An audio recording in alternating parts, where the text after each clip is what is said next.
नमस्कार दोस्तों। जय श्री कृष्ण। कैसे हैं आप सब? उम्मीद करती हूँ खुश होंगे, सुखी होंगे, संपन्न होंगे।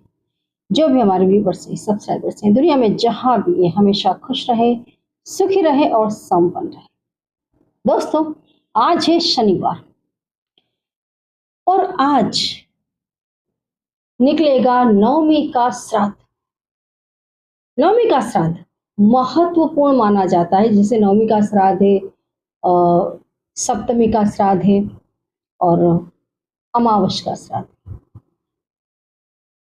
ये श्राद्ध के जो 3 दिन है ये स्पेशल होते हैं, खास माने जाते हैं। कई बार ऐसा होता है जब हमारे स्वजन, जब उनका स्वर्गवास होता है, या जैसे हमारे पितृ पिछली पीढ़ी में, उसके पिछली पीढ़ी में कितनी ही महिलाएं हैं, कितने ही पुरुष हैं, कितने ही बच्चे हैं जिनका स्वर्गवास हुआ है और हमें उनकी तिथि का पता नहीं है। क्योंकि स्वर्गवास जब हुआ किसी कारणवश वो नोटिस नहीं हुआ, या फिर वो पिछली पीढ़ी का था या लंबे समय पहले का था, जो अब हम नोटिस नहीं कर पा रहे हैं, अब हमारे वो ध्यान में नहीं आ पा रहा है। किसी कारणवश हमारे पास उनकी तिथि अवेलेबल नहीं है। तो जैसे मैंने आपको बताया था कि सप्तमी का श्राद्ध, जो छोटे बच्चे हैं उनका, मतलब छोटे बच्चों को आप जैसे गोली बिस्किट देते हैं, छोटे बच्चों की पसंदीदा चीज का आप वितरण करते हैं, तो ऑटोमेटिकली जो भी छोटे बच्चे आपके घर में जिनका स्वर्गवास कभी भी हुआ होगा इन पास्ट लाइफ, उन सब तक आपका जो श्राद्ध है वो पहुंच जाता है। जो आपने उनके लिए अपने मन से, जो उनके लिए जो फूड निकाला होता है, जो भी आज पितृ पक्ष में उन्हें अर्पित करना चाहते हैं, वो चीजें पहुंच चुकी होती हैं। ऐसे ही जो महिलाएं हैं, कोई भी महिला है जिनकी आपको तिथि का पता नहीं है, उन तमाम महिलाओं का श्राद्ध आप नवमी के दिन निकाल सकते हैं। इसे अविधवा श्राद्ध भी कहा जाता है। हमें कुछ ही लोगों के बारे में पता है, आज के बारे में पता है, लेकिन हमारी पिछली पीढ़ी, उसकी पिछली पीढ़ी में जिन भी महिलाओं का स्वर्गवास हुआ है, नवमी के दिन अगर आप श्राद्ध निकालते हैं तो उन तमाम महिलाओं तक, जो भी आपके रिलेशन में जो भी लगती हो, उन सब तक आपका दिया हुआ श्राद्ध पहुंच जाता है।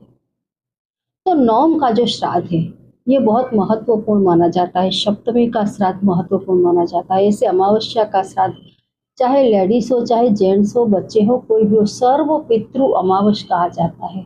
किसी का भी आपने श्राद्ध निकाला है, घर में ब्राह्मण बुलाया है, आपने भोजन करवाया है, आपने कौओं को ग्रास दिया है, आपने गाय को एक थाली, जो भी आपने घर में भोजन बनाया है, एक थाली में उसको निकाल करके और एक थाली गाय को अर्पित किए, कौओं को अर्पित किए, ब्राह्मण को अर्पित किए, घर के तमाम स्वजनों को बुला करके अगर आपने भोजन करवाया है, तो आपका जो श्राद्ध आपने अर्पित किया है वो आपके पितरों तक पहुंच जाता है। भले पहले आप कभी भूल भी गए, आपके पास तिथि नहीं है, कोई बात नहीं। तो आज नवमी का श्राद्ध है। आज के दिन श्राद्ध निकालने से जो भी महिलाएं हैं आपके परिवार में जिनका कभी भी स्वर्गवास हुआ है, उन तक आपकी शुद्ध पवित्र भावनाएं पहुंचती हैं, आपका प्रेम पहुंच जाता है। जब भी दोस्तों श्राद्ध निकालें, ब्राह्मण को जरूर बुलाएं। ब्राह्मणी जो हो उन्हें बुलाएं, ब्राह्मण की पत्नी को बुलाएं, बच्चों को बुलाएं और भोजन करवाएं। ज्यादा नहीं तो एक ब्राह्मण घर में जरूर बुलाएं और उससे आप भोजन करवाएं। जब भी आप श्राद्ध निकालते हैं तो आपके परिवार के तमाम लोगों का वहां होना बहुत आवश्यक होता है। फिर कोई नहीं है और आपको निकालना पड़ रहा है, वो मैटर अलग है।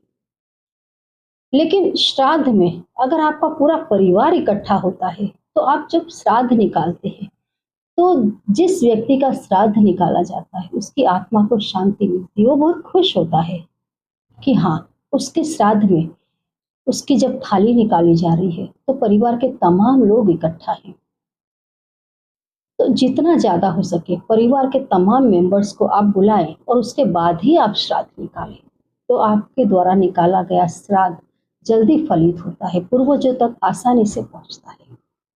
तो आज के दिन आप जो भी महिलाएं, या तो आप ये कहें हमारे परिवार में जो भी महिलाएं हैं सब तक ये श्राद्ध पहुंचे। तो आज नवमी का श्राद्ध निकाला जाएगा। आशा करती हूँ आपको जानकारी अच्छी लगी होगी। अच्छी लगी हो तो लाइक करें, चैनल को सब्सक्राइब करें, वीडियो को जितना ज़्यादा हो सके दोस्तों शेयर कर दें। अच्छी जानकारी है, शेयर करोगे किसी और तक भी अगर जानकारी पहुंचती है और वो व्यक्ति उपाय करता है, वो व्यक्ति उस कर्म को करता है, तो उसका 10% हिस्सा ऑटोमेटिकली आप तक पहुंच जाता है। जैसे आप कोई बुरा कर्म करने के लिए किसी को प्रेरित करते हैं और वो व्यक्ति बुरा कर्म करता है तो उसका भी 10% हिस्सा आप तक पहुंच जाता है। आप कोई भी अच्छी जानकारी, अच्छा लिटरेचर जितना ज़्यादा समाज में उसको उसका वितरण करेंगे, लोगों तक पहुंचाएंगे, और जितना ज़्यादा यदि आप नहीं कर पाए कोई और भी कर रहा है तो भी आप तक उसका पुण्य फल मिलता है। तो ये जो जानकारियां हैं, ये जो वीडियोज है, इन्हें आप शेयर करें, घर बैठे पुण्य कमाएं। जरूर करें इस काम को। और फिर से कहूंगी, जानकारी अच्छी लगी हो तो लाइक करें, चैनल को सब्सक्राइब करें, वीडियो को जितना ज़्यादा हो सके दोस्तों शेयर करें।